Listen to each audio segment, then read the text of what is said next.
তাহলে নিশ্চয়ই খেতে সুন্দর। আরে ভাই খা না, অল্প একটু মাংস আছে, এগুলো কি নষ্ট হবে?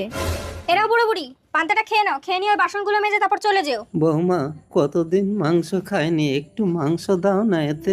ওসব মাংস টাংস নেই, মাংস এমনিতেই কম আছে, ওরা রাত্রিবেলা মদ দিয়ে খাবে। কাপড়গুলো কেচেছে, একটুও পরিষ্কার হয়নি, যাচ্ছে তাই। এই দেখো, কাগজের পেটিটাকে এই দূরে কেটে কি করেছে দেখো। আরে এই দূরের ব্যবস্থা আজ হয়ে যাবে, পান্তায় বিষ মাখিয়ে আমি ওখানে দিয়ে এসেছি। কিংবা কি বলছো তুমি? ওই পান্তা ভাত তো আমি তোমার বাবা মাকে খেতে দিয়ে আসলাম। বাবা তুমি চলে গেলে। দিদি তুই এমন অমানুষ হলে তো তোর বাড়িতে কোনোদিন আসতাম না। ভাই যাতো না, এবার আমি 10 লক্ষ টাকা খরচ করে আমার বাবা মায়ের মূর্তি বানাবো। আমার বাবা মায়ের মূর্তিটা কেমন হয়েছে যাতো না? খুব সুন্দর হয়েছে গো। হ্যালো, জানো বেঁচে থাকতে তো বাবা মাকে এক মুঠো ভাত দিলে না, এখন নিজে হাতে মেরে দিয়ে 10 লাখ টাকা দিয়ে মূর্তি বানিয়েছে। ছেলে আমার মস্ত